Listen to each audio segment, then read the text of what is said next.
Hey YouTube, I am in the engine compartment of a 2020 Toyota RAV4. Today's job is to replace the engine air filter.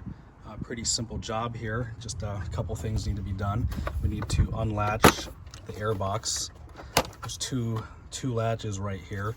There's normally a little connector here that you have to undo for this wire, but this one's missing.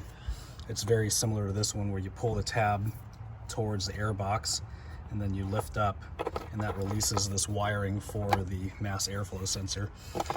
Generally speaking, you can do this without having to unplug it, but if you'd like to unplug this sensor, you just push on this tab here and then the wiring should come undone, but it doesn't always work like that. But yeah, so you push down on this and the sensor comes off. That way you can just get this wiring kind of out of your way. You don't need to do it, but it makes it easier.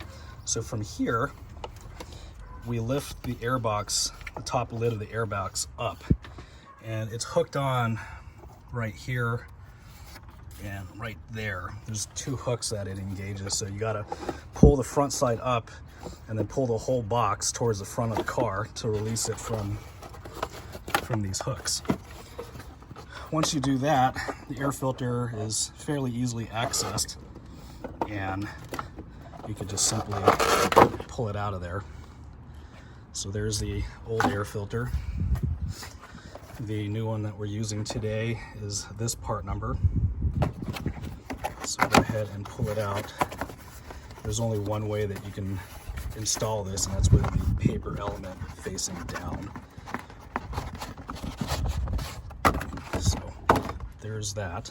All right, so from here, we take the new filter basically backwards to how we did this.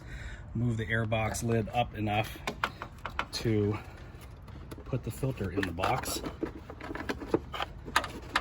You want to make sure that it's seated properly on the lower half of the airbox right here. Now these are the two hooks that we need to re-engage with this piece here. So you kind of got to slide it in towards the rear.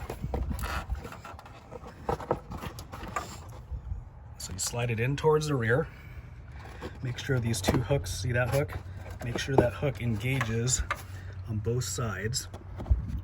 So once it's engaged on both sides, you can just simply push the lid down. It should sit flush to where you can get these clips to hook back up.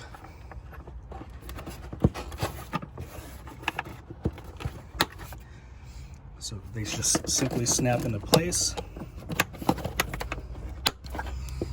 If it doesn't snap into place, that means something is not right here.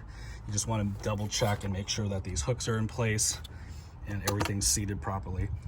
So now we're almost done. We'll connect the wiring back on little clips here. Again, this one's missing, but there's normally one here too. And we'll plug the sensor back in. So make sure that sensor's good and tight, everything's in place, both clips are in, and the job's done. Anyway, quick and simple job for you. If you liked the video, click the like button and consider subscribing to my channel. Thanks and have a great day.